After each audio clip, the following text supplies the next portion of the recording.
Developments हैं और हमारे लिए संकेत कैसे भाई साहब? आपके सवाल का जवाब मिल गया है। आप 2 हफ्तों से पूछ रहे थे, 2 हफ्ते हो गए, 3 हफ्ते हो गए, उन्होंने कुछ करा क्यों नहीं? आखिर उन्होंने आपके सवाल का जवाब दे दिया, कर दिया उन्होंने। इजराइल ने जवाबी हमला, लेकिन इजराइल ने जो कहा वो ये भी कहा कि हमने जो हमला करा था वो सटीक था, ताकतवर था, और जिस मकसद से हम हमला करने निकले थे वो मकसद हमने हासिल कर लिया।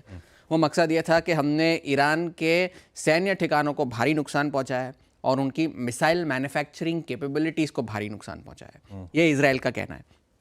उन्होंने ये भी कहा कि अब सूत्रों के हवाले से पता चला कि कहाँ कहाँ हमले हुए। अब एंटी एयरक्राफ्ट सिस्टम्स पर हमले हुए, एक S-300 बैटरी पे हमला हुआ है। वो S-300 बैटरी जो है वो मिसाइल मैन्युफैक्चरिंग के लिए एक बहुत बड़ा कंपोनेंट है, वहाँ हमला हुआ है। अब कॉम्प्लिकेशन ये है कि वो बैटरी जो है वो रूस से आती है, उसकी जो टेक्नोलॉजी है वो रूस से आती है। तो अब रूस को अपनी सैन्य क्षमता बढ़ाने के लिए खुद को प्रायोरिटाइज करना है, क्योंकि यूक्रेन के साथ उनके भी चल रहे हैं मसले। इनको क्यों देंगे? तो उनको क्यों देंगे? तो हम एक्सपर्ट्स का कहना है कि ईरान को ये अपनी कैपेबिलिटी वापस उस क्षमता पर लाने के लिए 1-1.5 साल लग जाएगा। ये कॉम्प्लिकेशन हुई और मिसाइल लॉन्च साइट्स पर हमले हुए। लेकिन ईरान ने इस पूरे हमले को डाउन प्ले कर दिया। उन्होंने कहा है कि हाँ ठीक है, हमला हुआ, लेकिन जिस तरह के नुकसान की बात इजराइल कर रहा है उस तरह का नुकसान नहीं हुआ है। ये ईरान का कहना है, उन्होंने डाउन प्ले कर दिया। कल आयतुल्लाह खामेनी जो उनके सुप्रीम लीडर है, उन्होंने भी ट्वीट करके कहा कि इजराइल ने गलती करी है, वो ईरान को जानते नहीं है अब तक ठीक से, उनकी क्षमता को, उनकी कैपेबिलिटी को जानते नहीं है। तो ये भी ट्वीट करा है उन्होंने। तो इसका जवाब, इसका रिएक्शन क्या आया है? अब आमतौर पर जब इस तरह का हमला होता है तो तेल की कीमतों में उछाल आता है, लेकिन अब तेल की कीमतों में गिरावट आई है, भारी गिरावट आई है, 5-5% की गिरावट आई है। अब क्यों हुआ ये? बाजार कह रहा है कि सिर्फ सैन्य ठिकानों पर हमला हुआ इसलिए तेल की कीमतें गिरी है, मगर जिस तरह का रिएक्शन आया है आप कह सकते हैं कि एक नीजर्क रिएक्शन है, क्योंकि जिस तरह का रिएक्शन है उससे ऐसा लग रहा है एज इफ बाजार जो है वो इस बात को पूरी तरह से डिस्काउंट कर रहा है कि आगे चलकर ऐसा कोई हमला नहीं होगा, जबकि दोनों पार्टीज ने ऐसा कहा नहीं है कि ना हम तेल के ठिकानों पर हमला करेंगे या परमाणु ठिकानों पर हमला करेंगे। जबकि एक्सपर्ट्स ये कह रहे हैं कि अब जब इजराइल ने हमला कर दिया है तो इस बात की आशंका अब बढ़ जाती है कि शायद राष्ट्रपति चुनावों के बाद अमेरिका में शायद परमाणु ठिकानों पर या तेल के ठिकानों पर हमला हो। मगर तेल के बाजार इस बात को डिस्काउंट कर रहे हैं फिलहाल के लिए। ब्रेंट की कीमतें जो $81 आई थी वो अब वापस गिरते पड़ते फिर से 76 तक गई थी, फिर अब वापस $72 हो गई है। तो एक ये ऑयल का रिएक्शन आया है। अब अमेरिका के बाजारों में फ्राइडे क्या हुआ? वॉल स्ट्रीट में फ्राइडे को वही हुआ जो थर्सडे हुआ था। डाउ ने अंडर परफॉर्म करा, नैस्डैक ने आउट परफॉर्म करा। नैस्डैक ने आउट परफॉर्म थर्सडे को इसलिए करा था क्योंकि टेस्ला के शेयर चले थे, फ्राइडे को बिग टेक के सारे शेयर चले। अब ये हफ्ता जो है वो अमेरिका के बाजारों के लिए अर्निंग्स के लिहाज से मेक और ब्रेक हफ्ता है, क्योंकि सारे जो बिग टेक के अर्निंग्स है लगभग सारे वो इस हफ्ते आने हैं।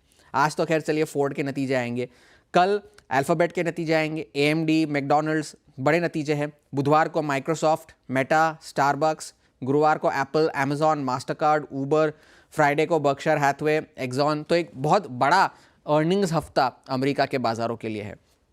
अगर अर्निंग्स के लिए है तो मैक्रो डेटा के लिए भी बहुत बड़ा है। आपने GDP की बात करी, कल कंज्यूमर कॉन्फिडेंस का डेटा आएगा, बुधवार को ADP के एम्प्लॉयमेंट के आंकड़े आएंगे, थर्सडे को जॉबलेस क्लेम्स के आंकड़े आएंगे और फ्राइडे को जो है वो नॉन फार्म पेरोल्स का डेटा आएगा, जो सबसे महत्वपूर्ण है ये जानने के लिए कि फेड क्या करेगा, जो उनके नवंबर की पॉलिसी है उसमें। मैन्युफैक्चरिंग PMI के डेटा आएंगे, ऑटो बिक्री के आंकड़े आएंगे। तो बहुत सारा डेटा, अर्निंग्स, मैक्रोस, तो ये 2 हफ्ते आने वाले अमेरिका के बाजारों के लिए मेक और ब्रेक हफ्ते हैं।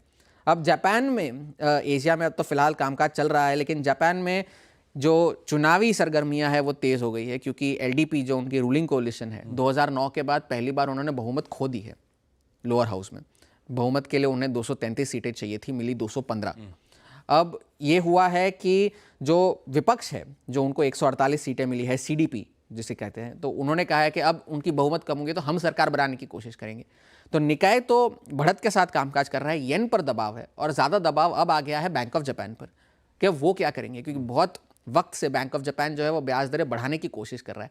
लेकिन जब एक बार उन्होंने ब्याज दरें बढ़ाई थी तो बाजार में कोहराम मच गया था। तो अब कोई ऐसा उम्मीदवार अगर आ गया जो फिस्कल एक्सपेंशन को सपोर्ट करे, तो अब उनकी ये जो ब्याज दरें बढ़ाने की जो उम्मीद है वो शायद उस पर दरवाज़ा बंद हो जाए। मगर फिलहाल जापान के बाजार ठीक ठाक है, येन पर दबाव है, मिडिल ईस्ट में टेंशन्स बड़े हैं और वॉल स्ट्रीट के लिए बहुत बड़ा हफ्ता है। हाँ, ज़्यादा दिक्कत हुई नहीं, वो एस्केलेशन हुआ, लेकिन अच्छी बात ये लगी सबको, जैसा इजराइल ने कह दिया था कि हम न्यूक्लियर साइट्स और ऑयल इस्टेब्लिशमेंट्स पे अटैक नहीं करेंगे, वैसे ही हुआ। सिर्फ मिलिट्री इस्टेब्लिशमेंट्स पे अटैक हुआ, क्रूड उछला था, पर उसके बाद सब मामला ठंडा पड़ गया। हमने $74-75 पे छोड़ा हुआ ब्रेंट, ये मिडल ईस्ट एस्केलेशन के बावजूद $73 के नीचे अब फाइनली ट्रेड कर रहा है।